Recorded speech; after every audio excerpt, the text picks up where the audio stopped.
Hey, hope you're doing well, cuz it's time to do the wife tier list. This is going to be on quote-unquote every student in the game, with a couple exceptions, no alts of course. Some of these students either I don't know enough, or there's just not enough reason to make a decision. Like, for example, these very lovely Toaru students who you can just go watch the anime or read the light novel. Yeah, so either I knew these students enough or I decided to read up on their mobile talks, and that was the case for probably 70% of the students. I hardly knew any of them. I'm trying my best to keep any biases out of the way, like the character's cute, I like character's personality, stuff like that. I'll try to keep my judgment on the character based on their qualities as a person that will benefit you in taking their hand in marriage. So without further ado, here we begin. All the students are in the academy order, more or less, so here we go. Start with abydos. We have Hoshino. Now, Hoshino is a reliable person with her combat prowess and her general reliability when you need her the most. Her sleepiness might get in the way of that, but when it really comes to it, and she's really needed in a critical moment, she won't disappoint you. I don't know if there's too many reasons to straight up go and marry her, unless you need a bodyguard to protect you for life, but I think she'll be fitting in the someone to admire category. Next, we got Shiroko. Shiroko is a very mellow girl. Her emotions aren't too outward unless she has a reason to be. There's something to be said about the bank heist stuff, but she is a fan of cycling. So, if you want someone to help you build better lifestyle habits, Shiroko will be a great candidate. Someone to admire. Nothing too crazy. Next, we got Kuroko. Now, Kuroko is really just an extension of Shiroko, but because of the experiences she's gone through in her own dimension, she's a little more mature. Now, with that said, I don't think there's too much of a difference to make any reasonable shift between my judgment of Shiroko and my judgment of Kuroko. So I think Kuroko is just fine going right next to her. I think it's based on preference at this point. Next up, we got Nonomi. Now, in evaluating Nonomi's personality through her Momo talks, I've determined that she's kind of this cheerful gal character who's difficult to become negative and tries to have an optimistic outlook on life, right? So if you think you're a negative person, I don't know, maybe you're working at 8 to 7 all day, 7 days a week, maybe you need someone like Nonomi to help cheer you up. I also think Nonomi's just someone to admire. There's nothing inherently wrong with choosing Nonomi. There's just no super high benefits. Next, we have Serika.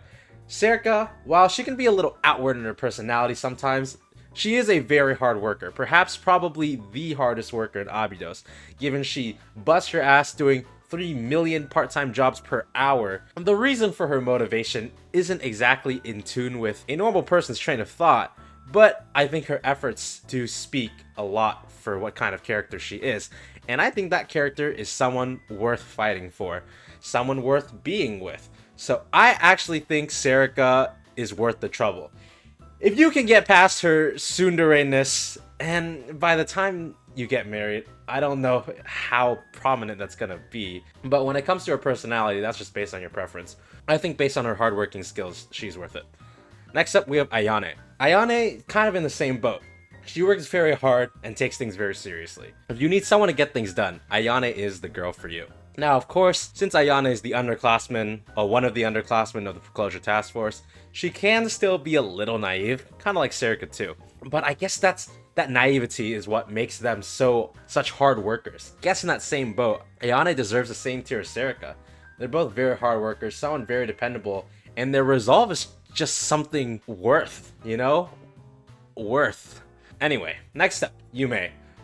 She's kind of dumb, sorry. But I think some of Nonomi's positive qualities are shining even brighter in Yume. And the best quality, besides the physical ones, is her optimism. You'll never really find anyone as optimistic as Yume. And while that gets her into trouble a lot, I think over time, you can probably curb her clumsiness. You can try to curb how naive she is. But that optimism is a very powerful tool, you know. Especially if the two of you are going to become cynical adults in this harsh reality we call life. Someone to admire. Not quite worth the trouble, but someone to admire. Alright, now we have Suo. Suo, it's difficult to understand what she's fighting for. We haven't gotten all of Volume 1, Chapter 3 yet, so we don't fully understand her. But the fact that she was working so hard to become a top-ranking officer is something commendable. She's not exactly a rags to riches type of person, but she is a from dust to the mountains, I don't know. So is probably one of the hardest and fiercest workers out there. And again, if you need a bodyguard, I guess Suo does fit the bill for you. As a lifelong partner, I think she's good. I think she's a good choice. She might give you a little bit of trouble though. For the same reasons that Yume's only someone to admire, I think Suo is also only someone to admire. I don't know why I kept the Shibogaki twins in here. Anyway, Nozomi, the Shibogaki twins are interesting. And it's kind of hard to judge some of these characters like Shibogakis, Ibuki, Kokona, Chirino. But anyway, it's like they just want to play and screw around. And maybe you need that energy. But Yume is someone to admire because she's optimistic. The Shibogaki twins, on the other hand, they just want to goof around. And that might build onto your negativity. Might be dangerous. Probably is dangerous. Probably candidates for the one I open at night, but we'll see. Next, we got the most fearsome underground gang leader of all, Riko Hachima Aru of Problem Solver 68. Of course, Aru is just a good girl at heart. Probably one of the goodest girls on this list. If you need someone who's just so dorky that it seems like her actions might tick you off, even though that's not her intention. So all it comes off as is just these innocent mistakes that she doesn't try to make, but they just happen because she's so clumsy. And Aru's a hard worker too. She has good intentions, even if the way she operates sometimes leads to unfortunate circumstances. I am willing to consider her for worth the trouble, and I think she is. If she's going all the way to try to be this boss of a rogue gang group that opposes the prefect team of everything, I think that's admirable. So I think she is worth the trouble, as long as you really are up for the trouble that would bring. And speaking of trouble, Mutsuki is top tier, prime tier Gaki. If this was a brat tier list, she'd already have shot up into her own tier. That said, when it comes to a wife tier list, Mutsuki is someone considerable.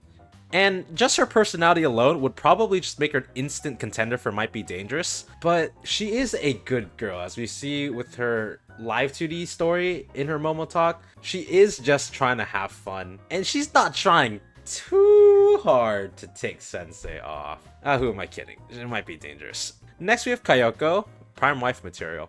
I'll explain myself anyway. I mean, you saw this coming. She was either going to be either top tier or the tier right below. And as a student of legal age, I would only have to worry if I put Kayoko too low and people start complaining about her.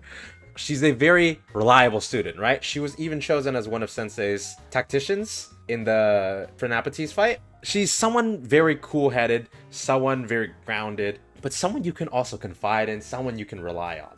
And Kayoko doesn't have any of the traditional wife qualities like maybe Fuka would, but her character alone makes her someone worth being with for life. Maybe not in a traditional housewife sense, but in a soulmate sense, she's up there. Very high up there. Next we have Haruka. Now, Haruka needs fixing, right? If you're up for trying to fix her, good luck. Haruka is a good girl, right? Her intentions are a little misguided and her self-esteem is through the floor. But she is pure-hearted when it comes to it. Deep down, she's a pure-hearted girl. So she's not dangerous in that sense, but yes, unfortunately, because of her outward nature, she is a pretty dangerous person to stick with. Haruka is, with your own discretion, every person on this list is worth wedding, but you really have to be careful with some of them, because if you're too off guard, you're gonna have a rough time. Alright, now we got the leader of the prefect team, Hina. Who were the people that looked at Hina and said, oh, prime wife material immediately? I'm tempted to agree, but I feel like Hina overworks herself quite a bit too much. And if you think you're the kind of person that would rather be the comforter than the one being comforted, then Hina is probably the girl for you. At the same time, for those of you who are at least looking for a down the middle relationship or a side where you just want to be comforted for doing your hard work, Hina is probably not the character for you. Reading these descriptions at face value, is she someone to admire? Yes. Is she worth the trouble? Probably. Is she prime wife material? Maybe not. technically speaking, Hina probably belongs in there. Very reliable if you need someone to protect you for life. It's important that the person on the other side also has a balanced lifestyle, because if Hina overworks herself, overstresses, that's probably going to cause problems in your relationship. If you think you're up for that challenge, by all means, but I think Hina is just someone to admire.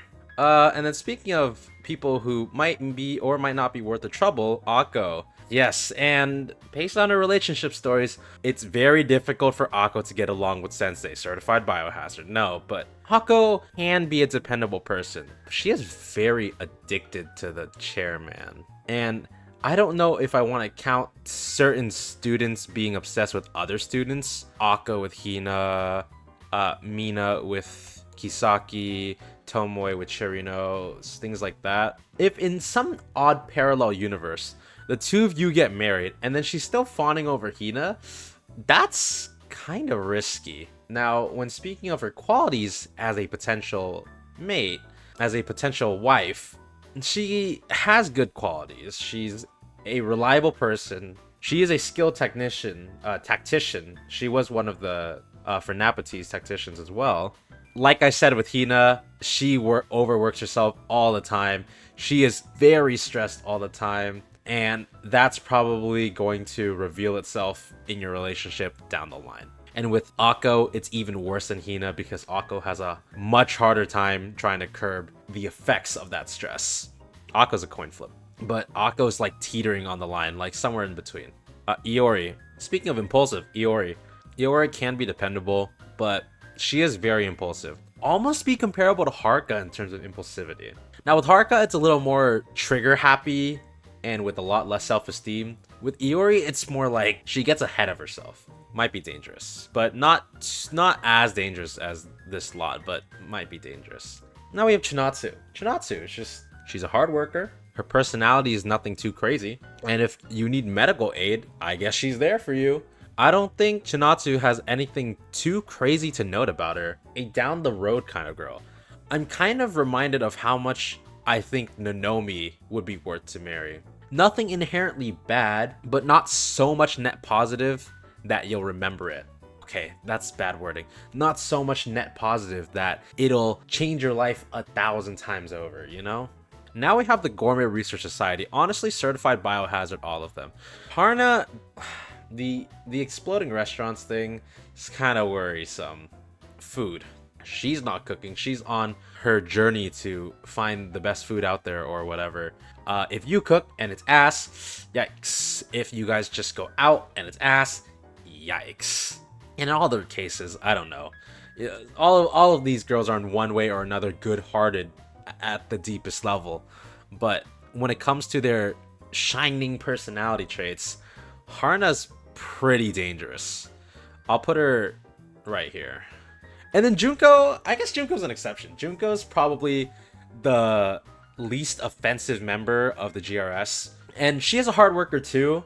Low-key, reading her relationship story, she seems to be like kind of tsundere-ish. Not tsundere-ish as in she has crazy outbursts or anything crazy. Like, I think she's like 70% the amount of tsundere Yoshimi is. And that's really interesting to me. Because she does have that short-tempered, hard worker personality. She's nothing too crazy. She's part of the GRS because she just wants to eat. And unfortunately, what is it? She has bad luck, right? So that kind of sucks for her. But she's not here to blow up restaurants. She's not here to scam your wallet. And she's not here to inhale everything in sight. She's just here to eat. And sometimes there are luck barriers that prevent her from doing so. But either way, nothing crazy about her.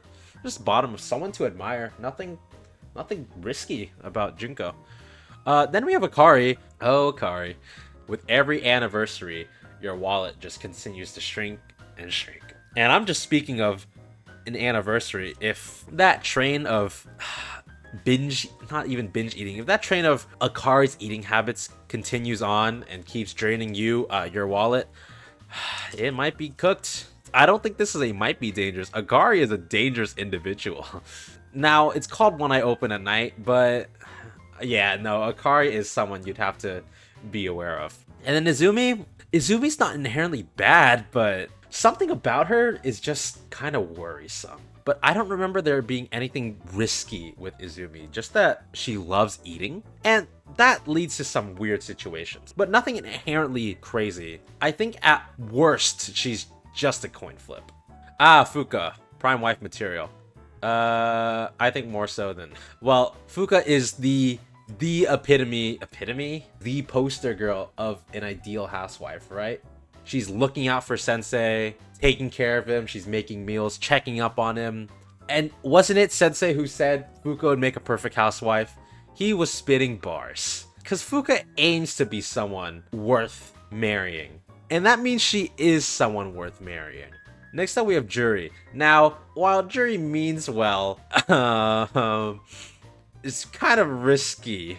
She's slightly clumsy and her food slightly has the potential to kill you. If you're going to give Juri a chance, maybe don't give her food a chance until chef's therapy for a couple of years. And then by then, hopefully her food infliction will have recovered. But that's just risky. So if she decides to surprise you, that might be the last meal of your life. One eye open at night. Next, we have Makoto. Makoto means well enough. Besides her hatred of the prefect team, the rest of her is alright. She is effective at managing the people, and it does always seem like her grand schemes can find fruition, but then of course they're way too grandiose, and then their pitfall is recognized one way or another in the future. So it stands that you probably won't make much progress with Makoto, but there's nothing too bad. I think at worst and at best, she's a little dangerous, but she's nothing too crazy. Next, we have Iroha. I suppose if you need someone to de-stress you, air quotes, air quotes, air quotes, Iroha is the one for you. And what else about her? She is still a reliable tank commander. And she can be pretty sneaky. Can be. She is pretty sneaky sometimes. Sometimes. Many times. With these definitions at face value, definitely might be dangerous, definitely one I open at night, and definitely a certified biohazard. But when it comes to someone to wife, I think she's someone to admire. Oh, Ibuki. I don't know. Ibuki's not there yet. But based on who she is now, she seems to be on a good track. She's very cheerful, loves all her friends and upperclassmen, and is good-hearted in nature. At least she's not one of those sneaky, damn bratty kids. She's a very good girl. And somewhere later down the line, she's probably worth it. But until we see for ourselves, she's just a coin flip at best. Nothing dangerous, but we don't know if she's anything worth. Satsuki, I don't know anything about Satsuki. Chiaki, same thing. I don't know why I kept them in here. Oh, Kasumi. Kasumi. Is she worth the trouble? Because Kasumi's like a more extreme Harna, you know?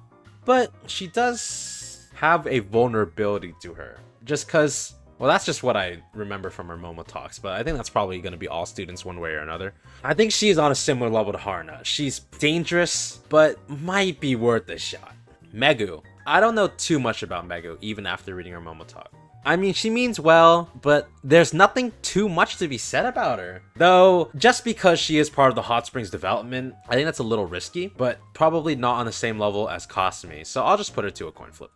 Next we have Senna. For some reason, oddly into the idea of corpses. And I don't really understand it, but it doesn't seem like she has any intention of turning Sensei into a corpse. So that at least is good. And then we see in later episodes of her Momo talk that she does appreciate his company, probably wants more of it. Feelings mutual. She is kind of hard to understand, so there will be a bit of trouble trying to truly connect with her. In the end, just someone to admire. Nothing risky. Kirara, Nonomi but more galley. Just wants to have fun, trying to figure out her own thing. No risk at all. If you think you could use someone who loves to experiment, who loves to have fun, it could be a great de-stressor. Not quite in the sense like Iroha, but in a more pure and wholesome sense. So I think she's someone to admire. Now we've got Yuzu, the Yuzi queen herself in the flesh. You'll probably have to work to get through that shy barrier. Probably gonna have to import a custom-made locker just for her in the bedroom. Yuzu is a very passionate girl. She doesn't give up on her dreams, and that passion's probably gonna carry on into marriage. Someone to admire. The someone to admire row is really just coin flip without the risk. Three bad, three bad-ish, three good-ish, coin flip, and then coin flip no risk. Momoe. And she's cheerful, you know. I mean, everyone in the GDD means well, and they're all cheerful. They're all passionate about their games. They want to have fun. They want to find success in their endeavors. There's not too much to expect, so I'd say just someone to admire. Same route with Midori. Someone to admire. Maybe her personality might shift how you feel about her as opposed to Momoe, but still just someone to admire. Nothing too crazy. Alice, look, she's still learning things. And she is a reliable, very pure, very sweetheart, very wholesome.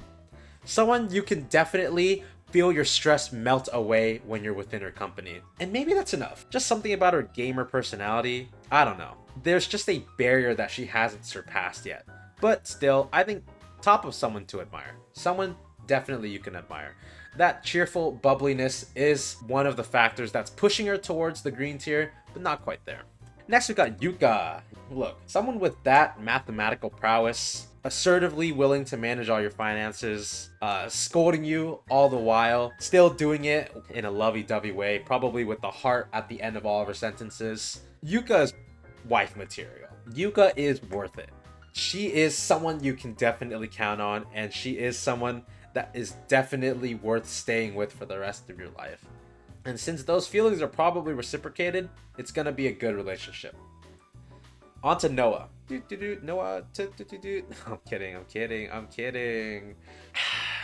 Thing about Noah, she's reliable. She's got a soft side to her, and there's nothing inherently wrong with being with Noah. That said, her memory is so perfect that it might become a bit of a hassle if she continues to remember all of your little mistakes, using them against you, and always getting the upper hand in your trifles. It's important to have a balanced power dynamic in a relationship, but Noah's memory bank makes it so easy for her to take the upper hand at almost all times. So while she's probably worth the trouble, probably someone to admire, based on the individual, it might be dangerous to stick with someone like Noah forever because she has way too many weapons against you. So she's a coin flip.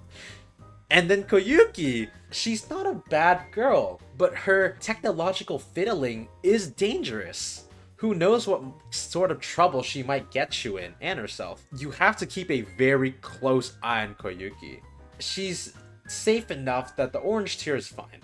Now Rio, we still don't know that much about Rio, and while in the end she did mean well, she did manage to apologize to Alice. She helped out in the Fernapetes fight. She's a difficult case to work with, and I think I made the same statement about Senna. One of the challenges in this relationship is going to be trying to understand each other, and Rio's a difficult person to understand and a difficult person to understand others. So at the end, she's just a coin flip because given her past, it's going to be a difficult time. So tread with caution. Now we have Chihiro. Chihiro's just one of those characters who is always, taking things seriously, always making sure things are right, always someone dependable. But at the end of the day, she is someone you can trust. She is someone who you can have a good time with. And she is just a regular person with her own emotions. But she is a very reliable person. She stays level-headed. She stays grounded. All things considered, she's probably prime wife material. But when it comes to wife material, she doesn't have all those qualities that you're looking for. But given her skills and her reliability, she is worth the trouble. I think more so than the other three that I put up there.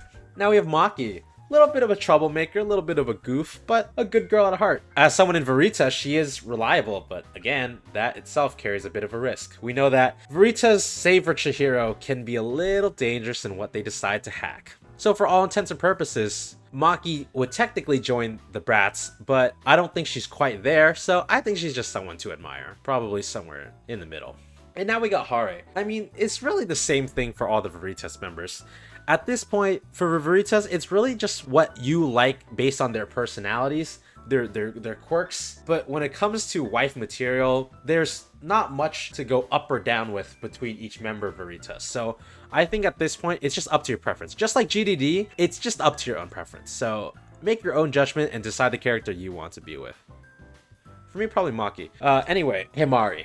Now, Himari. Like some of the characters in the dangerous tier, I think Himari's attitude could get on someone's nerves with time. She's reliable, she's smart, she's a genius, but her obsession with her delicate image can be a little bit concerning, maybe even infuriating. But I don't think it's nothing that's gonna pose a risk. Like Iori's a little too outward, and then same with a couple of these. So I think at worst she's just a coin flip.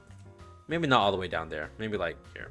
Nah, even better than Akko. No, probably the best coin flip you can have so far. Now we got Amy. Amy's a weird case. Again, it seems like Amy would be like, you know, Senna or Rio. Difficult to connect with her. But as we've seen in her Momo talks, she's just like that on the surface, really.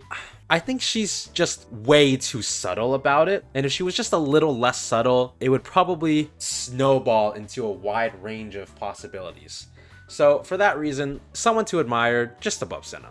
Neru. Now, Neru might be short-tempered. Don't tell her I said that. She's good. She's good-hearted. She's the leader for a reason. She gets stuff done. Probably one of the most reliable fighters out there. You can trust in her, and she has her little cute quirks as well. I think if you're up for it, Neru is the kind of character who, the longer you spend close to her, the more you'll find these little tidbits of her inward personality that she hasn't yet revealed that would just make you appreciate her even more. So Neru is the kind of person who, at first, it may seem like you're missing out, but as you get to know her more, she starts to become more and more worth it. So in the end, I think Neru might actually end up worth the trouble if she decides to marry you. And if you get that far, yeah, she's worth the trouble. Asuna. Asuna's weird. It's hard to say with her. She's so goofy, so aloof, that honestly, she's probably just bouncing up and down this tier list at all times, like so rapidly that we can't stop at a point. So we'll just take the median and just put her in a coin flip. Karen.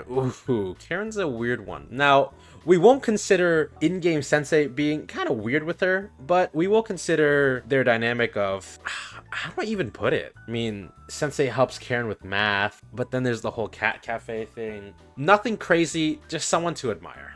Akane. I think Akane might be a little too into the whole maid thing, but apart from that, hey, if you marry someone who's into the whole maid thing, you just get a free maid with your marriage. Win-win, I suppose, right? And she's a reliable person too. Probably on average, she would appear to be the most reliable member of CNC just because she composes herself so well. And Neru, it's probably just a bunch of rumors, and it's like a Kana situation where all the rumors make it seem like she's difficult to work with, but then once you get to know her, blah, blah, blah, blah. Akane, however, she doesn't have all those weird rumors, and she seems pretty level-headed. Might be a little Haruka-ish with all the explosions, but I don't think she's that far gone. Someone to admire. Probably on the higher end as well. Next, we got Toki. Again, Toki. Just someone who might be difficult to connect with. That is, until we saw her bunny out, and then things got crazy. I don't know why Toki did such a 180, but it does make you think about the character in a whole new light. Again, Toki, reliable, because of all that time she spent with Rio. It might take a little bit of effort trying to get her to be more in tune with the rest of society, and in turn in your relationship. So barely a coin flip, someone to admire. Utaha. Well, she's passionate engineer. She works hard. She gets stuff done. What's not to like? Just don't go out to karaoke with her and you'll be fine. But especially in her cheer squad alt, that passion that she has in her and that persistence, that's definitely something commendable. Someone to admire for sure. Up here too. Next we have Hibiki. More of a sweetheart than I originally already thought. And I already thought she was quite a sweetheart, but just keeps going and going and going. And it's unbelievable. It is important to note, like I said with Akko, we do have to at least note how they feel about either other students or Sensei. And since Hibiki feels so strongly about Sensei, that attitude is probably going to carry the relationship very strongly, especially in the earlier months, and it's just going to keep trickling down and just making a good impact overall for the rest of the relationship. So I think just because Hibiki adores Sensei so much, she might just be worth the trouble. And she doesn't really exuberate any super wife-like qualities, but Utaha's already this far up, and then with the lovey-dovey buff, I think she's barely someone worth the trouble. Now, Kotori. Kotori's a an odd one, that's for sure. It really depends on how much you're willing to stick with this chatterbox, this yap machine. And if you're someone who's interested in learning coin flip. And we have Sumire, chill AF, just a hardworking girl obsessed with training, building herself up to be the best person she can be physically. That's admirable. Shiroko, but with a larger focus on the athletic side. So why not? We'll just put her right there. She's kind of like Shiroko. She'll help you build better lifestyles, and I think that's a net positive. She'll improve your mental health just by improving your physical health. You'll be a better person if we're Sumire for sure. Hifumi. Hifumi's a good girl. She might be the goodest girl in this entire list, but that's semantics. Pororo obsession. So maybe if you're feeling down, you can have a little Pororo playtime with her and things will be fine and dandy. She's got good qualities, no amazing qualities, but no bad qualities. So just someone to admire at the end of the day. Now we have Azusa. Azusa too, it's gonna be a little harder to try to get her to start connecting with her emotions and becoming in tune with society, just like Toki, but Azusa's been through more struggle, and that struggle, that persistence despite that struggle, all that rejecting vanitas vanitatum, that's pretty cool of her. And that energy carried on into a relationship is a really powerful thing. So, and honestly, I said no cute bias, she's cute. Someone worth the trouble. Koharu, look, Koharu death penalty memes all you want. In Eden Treaty, we see Koharu as this very reliable, very good-hearted girl. Even though she gets very heated at the topic of sensitive stuff, when it comes to the important stuff, the life-threatening stuff, you can rely on her. And it might be shocking. Well, not unless you already know, but like, just bear with me when I say it. It might be shocking, interesting, crazy to see Koharu being someone you can depend on, but she's just such a hard-working girl that she's so admirable. I think she's on Serika levels of admirable. You know what that means. Now we have Hanako. Hanako, probably technically the most reliable person in the Makeup Work Club just because she's got so much experience in one way or another, cough cough. She is quite the tease though. In some cases we do see instances of her just being a regular embarrassed high school girl, but her teasing can become a bit much, don't you think? Probably in the Noah route, where it gets to the point where it's a little dangerous. Nothing inherently bad, but these two are just dangerous in their own way. You have to be careful. They're not might be dangerous. They are a coin flip, but you do have to be careful if you win that coin flip. Nagisa, paranoid, tea addict. What other stereotypes can we latch onto her? I mean, she's as serious as a Trinity leader is probably meant to be. And I think in that position, she's one of the students that may be hard to connect with at first. And compared to students like Senna, Toki, I clicked them in the wrong order, I feel like it might even be harder to break through Nagisa than those two. Just because Nagisa's thoughts and rationale is not quite archaic, but old-fashioned and probably hard to connect with. These two, it's not that they're old-fashioned or archaic, but they're just kind of blank. But with Nagisa, she's not blank, she's already pre-filled, pause. So you have to reset her to get her back into motion, you know? Still, no, coin flip. Himari level coin flip. Mika. Well, I don't know. Look, Mika is a good girl. And I think after the events of Eden Treaty, she's probably alright. But even then, as we see in her relationship story, her Momo talk, she's still a little risky, no? She's like minor tease levels of risky, that it's not as bad as Noah or Hanako levels of teasing, but just her ticking time bomb of a personality, of a mood, is honestly a little dangerous. And I know some of you Mika fans out there are probably screaming at me, soulmate, prime wife material, up here, make a new tier just for her. When it comes to it, as a wife, she's probably fine though. She's kind of like a mix of Haruka, Noah a little bit. The teasing and the impulsivity, you have to be careful. Be careful. Seiya. I'm gonna change this. Soulmate status. This is not to say that Seiya belongs in this tier. She doesn't. We don't know enough about Seiya because she's not fucking playable. In her own way, like Nagisa, it's probably gonna be hard to get through to her just because these damn Tea Party leaders, man, they're so they're just warped in a way that makes it hard to connect with them. Mika is in a league of her own, but Seiya and Nagisa, it's just, you have to be careful. If you don't take the time, remain patient, you might end up with a misunderstanding or two that might take a little longer than you'd like to resolve, so be careful. Tsurugi, a sensei loving sweetheart, very strong, very durable, a good girl at heart, kind of like Neru, kind of like Kana. She seems scary, but she's just a good girl. That said, I feel like her shyness and her, I guess, lack of self-confidence when it comes to sensei is something to work towards. And maybe she might have overcome that by the time of marriage, but with those personality traits in mind, I think it's gonna take a while to get up there. At worst, she's still someone to admire, for sure. Next, we got Hasumi. Cool-headed, level-headed, what is it, secretary? I don't remember. The unofficial manager of the JTF whenever Tsurugi's too busy blowing stuff up. The whole diet and the whole sweets thing is interesting, but when it comes to someone to wed, I think Hasumi's got some noticeable qualities. Maybe 2. 4 if you count her wings. What? In the same boat as like Hina, Hoshino, Iroha, Utaha. She's reliable, but she's just not quite there to be someone worth the trouble.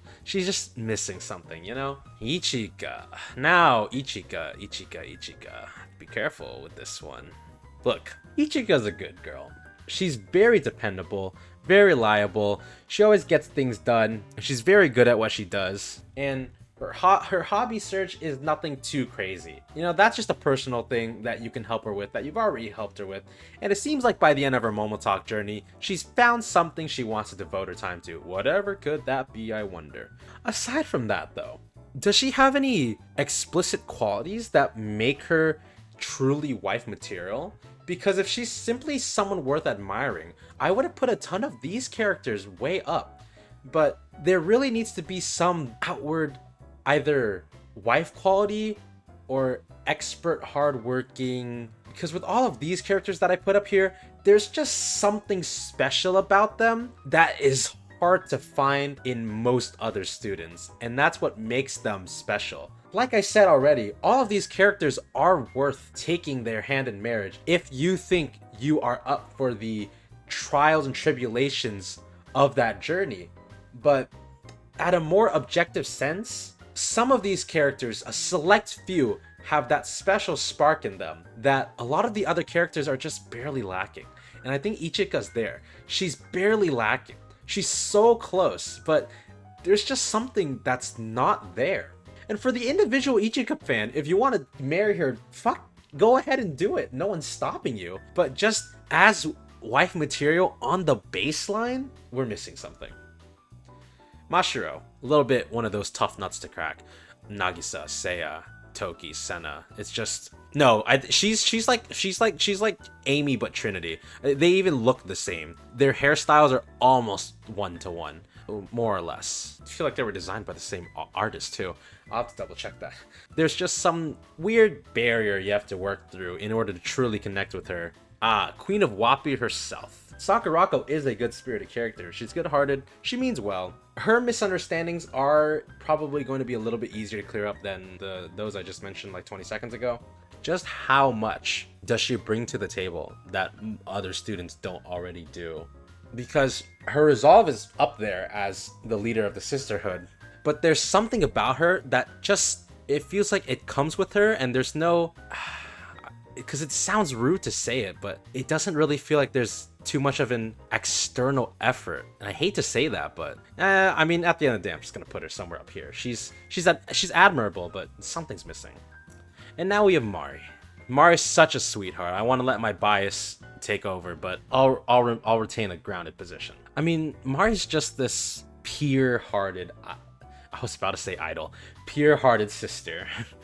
And nothing can really go wrong with that, right? But it's just, what more does she offer in marriage that she wouldn't already be offering? It's more company, right? And it's an extended, devoted company.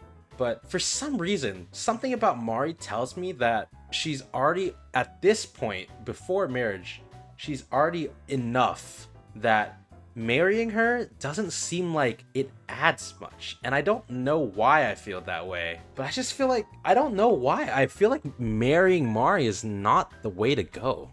And I'm having a hard time trying to understand why. But again, nothing bad about Mari. It's just, maybe it's related to that Ichika rant I had about how for the individual fan, she's probably up there, but just at a baseline level, there's just something missing. And for Mari, I don't even know if it's something missing or whatever, but I don't know. Hinata, good-hearted, pure girl, means very well, overworks herself, yikes, but she's someone you can rely on. The muscles of the sisterhood, huh? She's got her own quirks to her that you can appreciate. At the end of the day, just someone to admire. Nothing bad, but nothing all that. And that's my sentiment with most of these characters at the end of the day. Yeah, just put her somewhere. Next we have Kazusa. No, Kazusa's a real treat, right? She seems to have this sort of special affection for Sensei that really, it spills out when it wants to, and it honestly probably wants to spill out all the time, but there's a time and a place, especially for someone as guarded as Kazusa. Kazusa doesn't inherently have any wife traits, but she has this admiration and affection towards Sensei that I think is worth the trouble. There's something about Kazusa that's worth the trouble. And it's hard to put it into words, but it's that adoration, you know? And then there's Natsu. Natsu's a weird case. She's one of those odd ones, you know? Like Katori, no, not as bad as Katori, but she just yaps about philosophy, and it's hard to understand. It's not like she blabs on for too long, or that her explanations are some magic chant to kill you. It's just, probably for the average person, it's just a little odd. But there's nothing really wrong with odd, it's just, it might take some time to get used to. Someone to admire.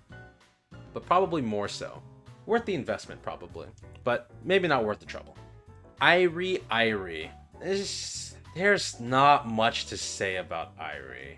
Her passion is there, and her love for her friends and partners and all that stuff is all there. There's a genuine love and joy for the things she decides to pursue. Even when her abilities might not be enough to match those desires, her mind and her resolve are enough to push her to keep going, especially if she has the assistance of someone. And that could be you. When it comes to Irie, she won't have any troubles, but is Irie as a character enough to justify the green tier? Yoshimi. Pocket Tsundere. Yoshimi. What do I say? Hey, if you're into tsunderes, consider Yoshimi. And there is a genuine affection there, and that's where the dairy part comes in. There's a genuine affection just masked. But by the time of the release of her band alt, that tsundere-ness isn't really as profound anymore. It comes less frequent, and it's not as violent. So it's more of a treat than just a nuance. It's a little treat. It doesn't get in the way too much, and it is something that you can grow to appreciate. Because at the end of the day, it's just difficult for her to come to terms with her feelings, and that's perfectly fine. At the point of marriage, I assume those worries, those impulses won't be much of a problem anymore. So by then, it's probably not bad, you know? She's almost worth the trouble, but perhaps not quite. Ui means, well, she likes to keep to herself, and well, Ui's just a individual. It's an acquired taste. You're either someone who really gets in tune with Ui's personality and really wants to be with someone like that, or it seems to be somewhat of a challenge, and compared to all the other students, there are other more convenient options. That said, Ui's good at heart, and while her emotions are there, like I said, when it comes to her quirks, there's just something holding her back from being worth the trouble. Still, someone, if you think is worth, is definitely worth, but I think there's something missing. Shimiko, well, I mean, she's a bookworm, she's strong, don't forget that, and, well, she's just sweet, you know, she's just a sweet girl. A lot of these characters are, so honestly, just toss her somewhere in here. Now we have Mine. Again, Mine, it's always these Trinity leaders, dude. Nagisa, Seiya, Mika, Mine, where's Sakurako? You get the point. It's these influential leaders are always such interesting people, let's say. To you, that might be great, but for these types of people, there's just too many potential misunderstandings and oddities that you have to be careful. Now, unlike Nagisa and Seiya, it might not be as bad with Mine, but I would just advise caution. Now we have Hanae. Hanae's a little dangerous. Remember when I said these characters don't think archaically? Hanae might be an exception. The whole amputating and chainsaw thing, if someday she gets a little out of it and she decides now might be a good time to experiment, you might be done for. So just given Hanae's fascination with all of that, it might be dangerous. You be careful. Serena, the stalker nurse, the stalker angel nurse. Well, she's always keeping an eye on you, and it may become a little concerning eventually. And is there something so oddly reassuring about having someone there to watch over you and help you out when you need a little bit of help? Perhaps. Serena is quite the oddity with her magical teleporting powers, but to marry her, there's something about it. I feel like if it gets to the point where you take Serena's hand in marriage, she might become the type of person who's always checking up on you, always making sure you're in tip-top condition. Even after, you know, it's like you just come home from work and all she's doing is doing all these little checkups on you. And hey, you know what? Barely worth the trouble. Whatever trouble there is to be had. Suzumi, it's like maybe a mellow version of Kayoko and her difficulty to approach, let's say, to other people, not quite to sensei. And then we also have that passion for stargazing, right? And her lone patrols at the amusement park. I think like Neru, actually, Suzumi might be one of those characters where you don't see much, but if you take the time and get to know her more, you'll start to see more and more of her. That makes you keep appreciating her more and more. Now, unfortunately, Nexon just refuses to give us anything about Suzumi, so it's largely speculative at this point, but I'm willing to give her the benefit of the doubt. I feel like there's potential in Suzumi here. Now, I feel like it would be unfair to let speculation carry all the way up. So, in a competitively fair spirit, I will say that Suzumi is someone to admire. Now, how admirable? At this point, I don't really care enough to order all the characters in this tier, but let's just say she can be worth the trouble, maybe in some distant future where we learn more about her. Now you have Reisa. Reisa, very jumpy, very impulsive character, but at the end of the day, she just means well, and she just wants to be someone who can help. And honestly, hear me out.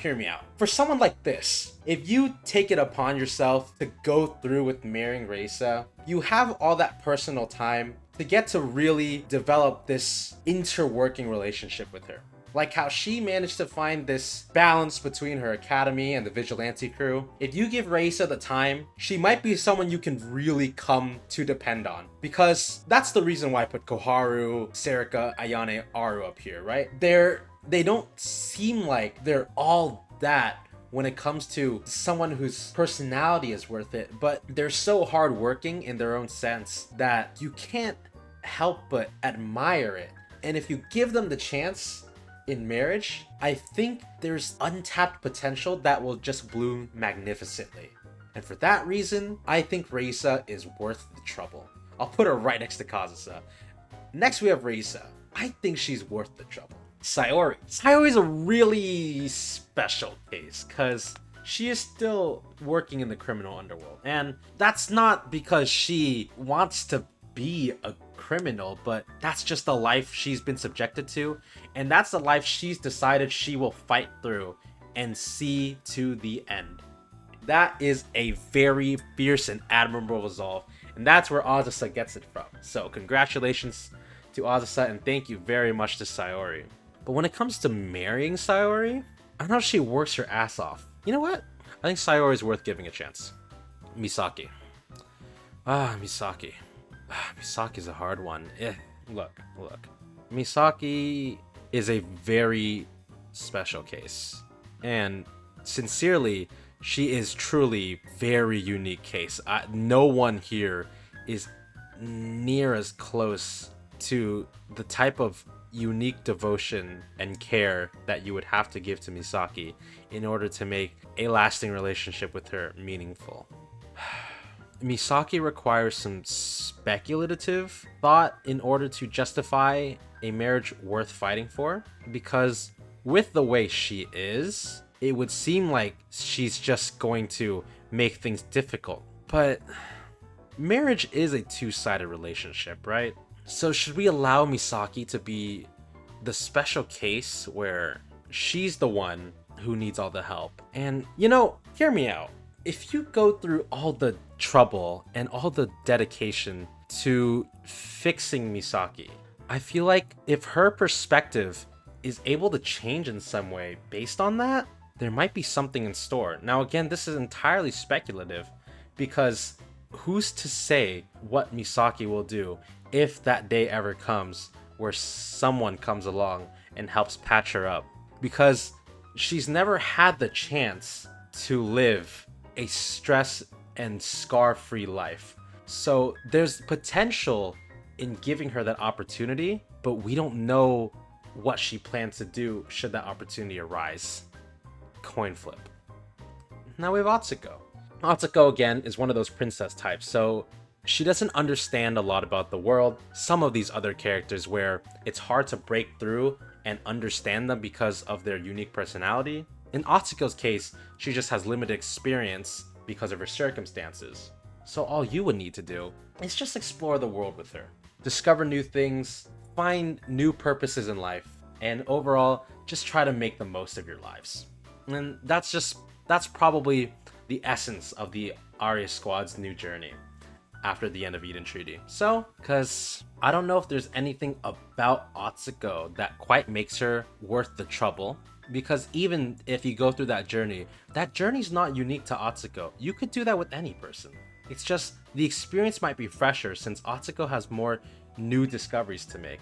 And that could change her perspective in a way that makes that relationship more worth than what it seemed in the beginning. But again, with Ari's squad, there's so much untapped and unknown potential that we can't say for sure. So in Atsuko's case, I have to chalk it up to someone to admire, because I can't say for certain. But do know that possibility is there, and if you're willing to to chase that possibility, go for it and see where that leads you. Hiyori. Like Misaki, except not as bleak. Hiyori's life is just filled with suffering. Hers, comparatively, seems a little more mundane since it's about not having Wi-Fi and not having magazines to read, but she's at this time and place, that's completely fine. That's completely understandable. She lived in the same bullshit life that Misaki did, so I won't fault her for that. Hiyori actually might be a worse case than Misaki, because I feel like Misaki's condition is worse, but Hiyori takes her grievances harder. And I think it might be more difficult to get through to Hiyori. So honestly, I think Hiyori actually might be dangerous for that reason. Not because there's anything bad with her, but because her tendency to just flip out is difficult to overcome. Michiru. Now Michiru is a good-hearted girl. She has these passions of a young fleeting girl, and it's admirable. You know, you can admire the dedication she's going through to show people the world of ninjutsu and the appeal of ninjutsu, but I don't know. To say that Michiru is someone worth marrying, I can't quite say for sure. I think not quite worth the trouble just yet, but someone you can definitely admire, and her hard work is something to take note of. Screw it. Worth the trouble. Alright, next up we have Izuna. Izuna is a good person to be with. She's very protective, she cares a lot, and this is honestly a conversation about whether I want to put her in the prime wife tier or worth the trouble tier. Because the thing is, eventually Izuna might become a little much. And this really depends on how much you are willing to tolerate Izuna. But I think in most cases, Izuna will have the capability to reel it back if need be. So I think Izuna's prime wife material. Next up we have Sakuyo. Now, Sakuyo is kind of a niche pick. If you need someone that tall, or if you want someone that tall, she could be all the way up. But on average, Sakuyo is fine. I think she delivers a lot on the effort side, but most of that is probably just trying to come to terms with her own insecurity about being overly tall. definitely in the admiration tier at minimum. I'm gonna put her just somewhere in the middle. Next we have Tsubaki. Tsubaki's interesting. Tsubaki's kind of like a Hoshino case, where she's reliable in her own right, but she does sleep a lot. So it depends on how much you're willing to carry the relationship, because she might be sleeping through all of it. Hoshino is probably a lot more reliable in other aspects, so I think Tsubaki is probably going to be somewhere in the middle here. Mimori. Mimori is definitely a character.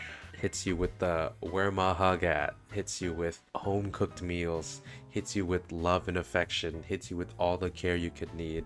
In terms of housewife material, she's all the way up there, even beyond Fuka. I'm just saying that I've been waiting for the last 2 hours to put Mimori up here, and now I finally get to release my mouse in the soulmate tier. I was reading Mimori's relationship story, and there was just this spark that hit me when I was reading through, this connection that made me momentarily forget about every other character. Mimori feels like the perfect wife, and that's probably also because she heavily devotes her time to her bridal training. Keep it up. I could separate another tier between soulmate and prime wife, but I digress. Next up we have Kaede. Now, Kaede's on a little bit more of the childish, playful side, but she does try her hardest. She is really good with kids, so if you're gonna have kids, Kaede is probably a pretty strong choice. And she's still got some youth in her, so if you're still struggling to hold on to your youth, she might be a good contender. I think she barely lies on the border between admiration and worth the trouble. I'm gonna put her at the bottom of worth the trouble. Next up we have the shadiest businessman in all of Kivotos, Shizuko. Just thinking about future prosperity, I think Shizuko is one of the better choices here, because you don't really have to work as hard if Shizuko is by your side, because she will carry all your business ventures. She is one of the strongest businesswomen we've seen in this entire list, because she's one of the only people who goes in that field. So Shizuko is a really strong choice. If you're not looking to go broke by the time you retire, I think Shizuko is the fit for you. I'm gonna put her in worth the trouble. Next up we have Pina. Now Pina's one of those youthful ones. She loves cosplaying with this whole mob boss whole kind of shtick, but that just means she's very loyal. So very solid choice indeed. I don't think she has too much to offer, but she is a pretty solid choice. You won't regret being with Pina, like you won't regret most of the people in the yellow tier or above, so just put her somewhere in the yellow. Next up we have Umika. Umika's an odd one. I mean, she loves festivals. She did grow up in the countryside, so maybe she has those older roots that you can come to appreciate in this busy world. Even then, there's not that much that you can have when it comes to Umika, but you won't be disappointed, that's for sure. I'll just put it right next to Pina. Chise, I don't know.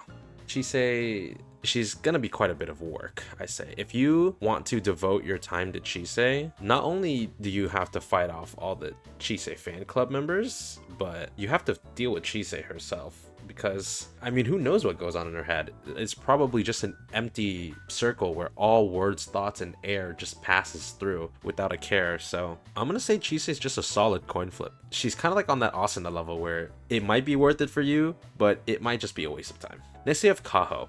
Now, Kaho, of course, one of the hardworking members of the Yin Yang Club.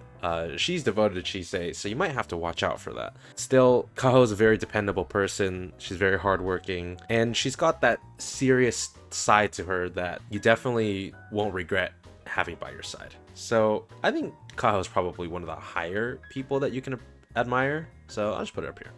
Next up we have Nia. Now, I don't know that much about Nia, but she seems to be like this authoritative, playful kind of person. Someone who works her way up to a position of power, but still has that playful side to her, as opposed to someone like, Rio. Nia's more aloof, and that itself is probably helpful to have.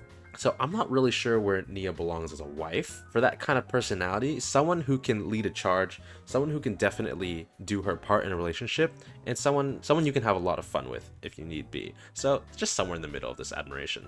Nagisa, well, Nagisa is stuck in the past, right?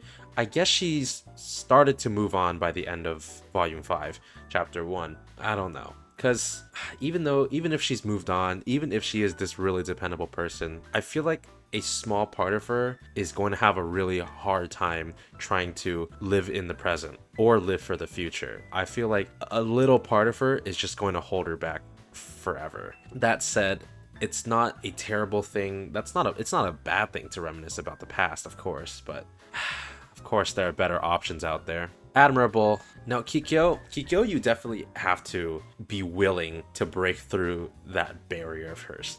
Like I said, with a couple other of these characters, if it's already gotten to the point where you two are married, that barrier may not exist, or it may exist but very slightly. Even still, if you do get past that barrier, there is a lot in it for you. Kikyo, once you get past that exterior, she is a very loving person, and she just doesn't show it because she's got those snake eyes, but as long as you look inside, that's what she said, it'll be great, and you will definitely not regret your time with Kikyo. I think Kikyo is actually prime wife material.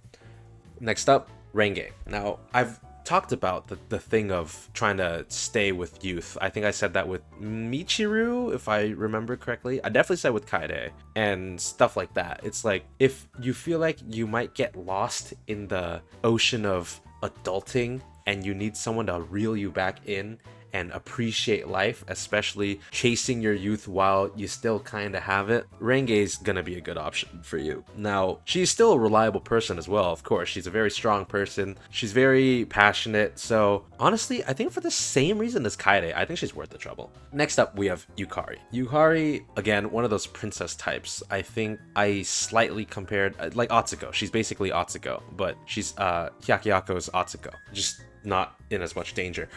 If you're looking for someone who can help you enjoy new experiences in life, someone who can also help you regain that first time joy in seeing new pleasures in life, then Yukari is definitely someone you want to look out for.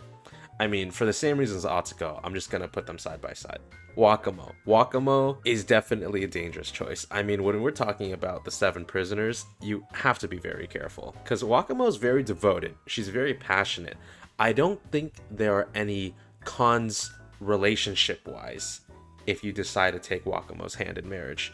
That said, she's a little impulsive, she's a little crazy, and there are definitely some risks. So, kind of like Mika, but a little less scatterbrained. Wakamo's a little dangerous. I don't think Kuzunoha belongs here. Shun. Now, Shun is a certified mother, M-I-L-F. Mother I'd like to fry rice for.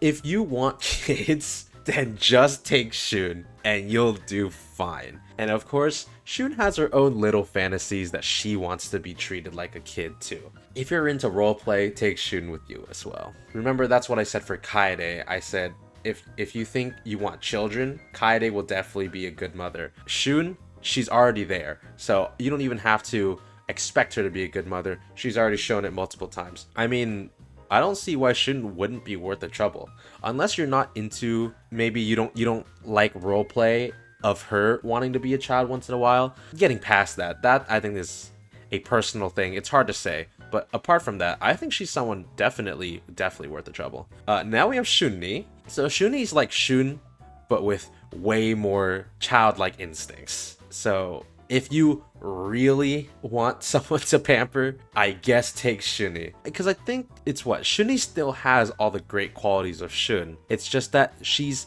a little more in touch with her former self, especially like her tastes have changed, her desires have changed, her wants have changed. So it might be more difficult to work through parenthood with Shun, but through marriage, I guess she achieves the same thing that like someone like Renge or Kaede would achieve. Barely worth the trouble. Now we have Kokona. Now, Kokona is brave for wanting to be such a grown lady so soon. Except, like Shunni, she is very in tune with her more childlike instincts and desires, and she is very picky. She's a little aggressive sometimes, especially in those regards. So, honestly, even though I think Kokona is a good investment, I probably shouldn't be saying that word. even though I think Kokona is worth it and is worth the devotion, you do have to be a little careful because until you get to that point in the future, you're gonna have to work through some stuff. I think she's barely on the 50-50. I'm just gonna put her back at the top of the someone to admire. Now we have Saya, certified biohazard. You have to be like, if you thought Jury qualified for the certified biohazard tier, then Saya is definitely there. Now look, there's nothing wrong with marrying Saya. Sometimes she might be of benefit, but look, think of poor Nezusuke, right? Yeah, she's gonna vow to be your partner. You're gonna vow to be her scientific experiment for life. Tread with extreme caution if you think you want to take the gamble of being with Saya. Now we have Rumi. Rumi's great. She's a cooking aficionado, right? Not just that, she can actually cook very well. She's always got these gourmet dishes. She probably knows so many ancient cooking techniques that bring out the best flavors. And on top of that, she's a very thoughtful, she's kind, she's a considerate person. So if you need someone to take care of you, I think Rumi is probably a top tier housewife.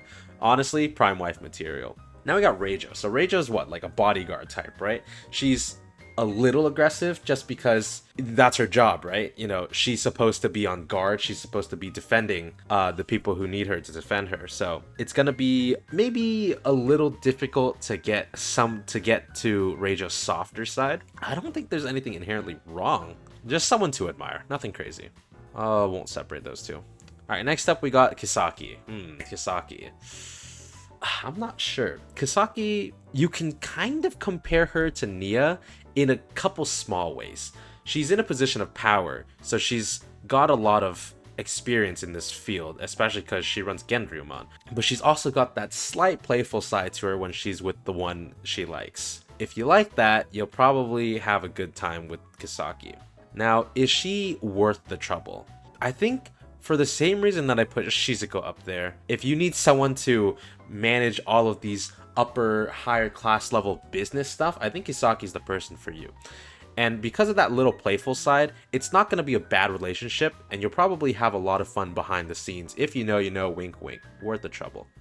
Alright, now we got Mina. Mina is a fun character, right? She seems so serious, but she's just a massive dork. Kind of like Aru. Aru's worth the trouble because she works hard. Mina, she does work hard, but I feel like it's just natural. It's just Mina's character to already be this competent while also being so stupid. So I don't know if Mina puts in all that effort because she's already in such a high spot that she doesn't need to work as hard. So I don't think she's as much worth the trouble as Aru is because of Aru's situation. So I think she's just someone to admire. Chirino. Chirino is an interesting case. Now, of course, because Chirino's still so young, all that childlike nature stuff that I was talking about a while ago. But I think Chirino's not bad. Kind of like Ibuki, Chirino's a sweet girl when it comes down to it. And honestly, because Chirino has experience being the leader of a academy that switches its president every 2 days, I think when it comes to the future, all that experience is going to pay off a lot. Whereas Ibuki was a coin flip because we don't know what's in store for her. I think it's safe to say that Chirino will become a very dependable person in the future. Honestly, I think she's worth the trouble. Marina is a little bit of a weird case. Of course, like Mina, Marina is a dork. And she's a dependable person, but I feel like just her time as the chairman makes her a little bit paranoid, and that paranoia is probably going to be a little difficult to work with. It's probably not going to lead to any problems, but you probably want to be a little careful with her. I'm going to say she's barely a coin flip. Not too much of a coin flip, but like 51 to 49. Now we got Tomoe. Now, Tomoe is a Chirino addict, so if you're with Tomoe, you might only be with 50% of her. The other 50% might be forever devoted to the great leader. So you have to be careful with that. But Tomoe is a very passionate speaker, and not only is she a passionate speaker, she's a very good one. So I don't know. Maybe if you need some motivation, Tomoe will be great for you. Maybe if you need a good speech to convince your company of something, you can have Tomoe draft it up, revise it for you, and you'll do great. So someone very much admirable, even if it's all propaganda at the end of the day. Nodoka's just a sweet girl. The spying thing's a little crazy, but if you're getting to the point where you're gonna marry Nodoka, I guess you're gonna just have to let her have it, you know? I mean, if she's your soulmate and she likes to watch over you and see what you're doing, that's great. Now, you might have some invasion of privacy. I say some, I mean constant invasion of privacy. So if you want to do your own stuff without Nodoka knowing, that's probably not going to be possible unless you tell her, and then maybe she'll play along with you because she loves you so much. So I don't know. Whereas people like Noah and Hanako are coin flips because they can get the upper hand over you, I don't think it's about Nodoka getting the upper hand. It's just about her being very attached to you. So if you like alone time, Nodoka's not going to be the person for you. But if you just want someone sweet and someone you can spend a good lifetime with, Nodoka is a great choice. I'm going to put it right next to Kurara. Now we got Shigure. I think Shigure is a little more dependable than Nodoka in general. Nothing too crazy. If you like drinking, take Shigure, put a ring on her, put 20 rings on her. If you don't, maybe don't be with Shigure. I mean, there's nothing too crazy about her on either side. She's just a nice girl who kind of likes vodka. I don't know how many drinks she's ever had, but who knows really. I think she's just smack dab in the middle of someone to admire. Now we got Minori. Now Minori, kind of like Tomoe too, very passionate speaker, someone you can depend on, very hard worker as well. Whereas Tomoe is really just a SS grade propaganda speaker. Minori's like an S grade propaganda speaker, but also S grade work ethic. So if you need a hard worker in your life, Minori's gonna be the one for you. Just be careful. She's a little politically charged. That might lead into problems later down the line, but she is a sweetheart at the end of the day too. So I don't think she's a coin flip. I think she's just someone to admire. Next up we got Meru. Meru's an artist, so take that as you will. And she is just a sweet girl at the end of the day as well. Knowledge Liberation Front girls, they're sweethearts, and I don't think there's anything wrong with either of them. I think they're nothing but positives. The only thing is they don't have that much to offer. They might kind of be off in their own worlds, Meru as an artist and then Momiji as an avid reader. So you might not have all that much if you're with them, but if you're one of the more artistic kind of people and you like that route, then they'll be perfect for you. All that said, just someone to admire, nothing too crazy. Now we got the Pharaoh Hound herself. Kana, very dependable person. She may seem a little aggressive, but hey, she's the chief of police. She's got to do what she's got to do, right? She's also very caring at the end of the day. We've seen she's a very reliable person, very dependable person, very helpful person. So if you need someone to protect you like that, she's like, you know, the bodyguard types, Reijo, Mina, but I think with even fewer downsides because she's not too serious and she's not dorky. She can be pretty cute when you get down to it with her. So honestly, Kana is definitely worth the trouble. Now we have Kirino. Unlike Kana, who is worth the trouble, Kirino is just all trouble. And that's not because she's a bad girl, it's just because she gets herself into all these situations. Now, she's more of the innocent side of characters, so if you can put up with all her clumsiness and all of her antics, it'll be fine. But I don't know. She gets into so much trouble on accident that it might be risky. So honestly, she's just a coin flip. You have to be careful. Fubuki, she's just lazy. Fubuki, it's whether you're willing to deal with that. And honestly, I don't know. Fubuki's just so lazy that she doesn't really have much to offer either. I mean, I like Fubuki as a character, but what does Fubuki bring to the table, you know? I don't think she brings all that much. So honestly, she's a coin flip. Next up, we have MIYKAO. Now, MIYKAO, very dependable leader. She has her own faults at first, but she does grow and overcome them eventually, especially with their scuffle against the Fox Squad. She's still young, right? Even though she's in this leader position of Rabbit Squad, she's still young and she still has a lot to learn. So her experience isn't all the way up there, but if we're thinking about the fact after the Rabbit Squad gets over their unorthodox malice of Sensei, I think she's fine. I don't think she's anything too crazy, but I don't think she has any downsides at this point. And because she is part of SRT, she will be able to protect you if you need her. She's someone to admire. Next up we got Saki. Now, Saki, not a leader position, but could be more dependable than MIYKAO at times and probably less at times. So on average, they're about the same. Saki's a little more serious when it comes to the whole technical side of things, and that might lead her into trouble, but I think she does grow to overcome that eventually as well.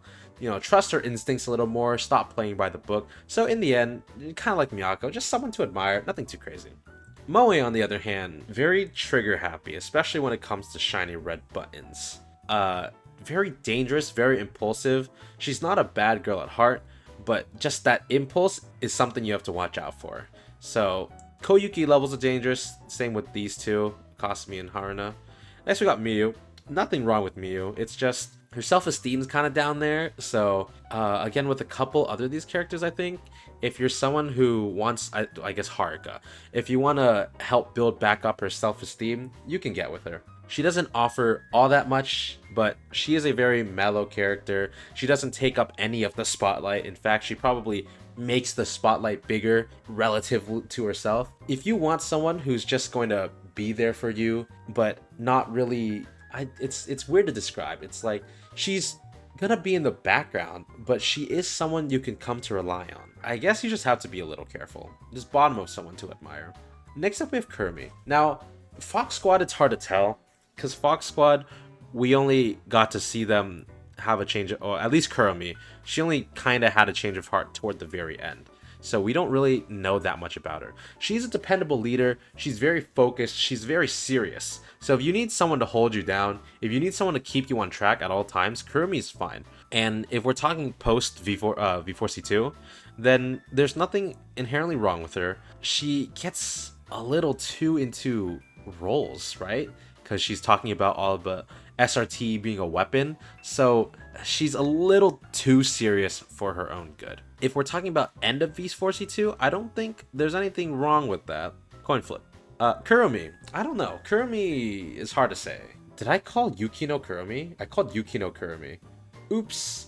Unlike Yukino, who was too into the role of SRT and kind of lost sight of anything else, the others are just, the Fox Eat Squad, just chilling. They're just chilling.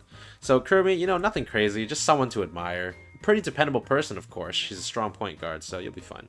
Nico, on the other hand, Nico, the mom of Fox Squad, the mom of SRT in general. She's very kind, very considerate, very sweet person. If you need someone to pamper you, Nico's definitely up there on the list of people who will pamper you. Wife material. Otogi. Otogi, I don't know what to say. Otogi, her personality is kind of odd. She's she's one of the teasing characters, right? But she doesn't do anything crazy. I think she's kind of like Kurumi. Nothing too crazy, but really nothing much. So, just someone to admire. Akira. Akira is an interesting character. Again, one of the prisoners, so you might have to be careful to begin with. I guess she's pursuing her own idea of justice, right? I don't know. Maybe it's hard to resonate with her thoughts, ideas, and ambitions, but I don't think there's anything inherently wrong with Akira. She's not as emotionally rough as Wakamo, so it's not as much of a risk to be with Akira. I think she's just someone to admire. She doesn't have too much. We don't know that much of her after Alabaster, but she doesn't seem to have anything bad either. Rabu. I mean, you know, Rabu's a gang leader, right? She cares about her squad. She's just trying to get by. She's nothing crazy. She's just living life. So if you just want someone to live life with, Rabu's there. Though, as someone in the gangster life, maybe you have to be a little careful. But personality-wise, I don't think Rabu has anything you need to be aware of. Not as much as I know. Maybe I'm missing something, but I don't think anything too crazy. Just because of the gangster thing, I'm just going to say she's a coin flip. Now, Sora. Sora, very young, yet so hardworking.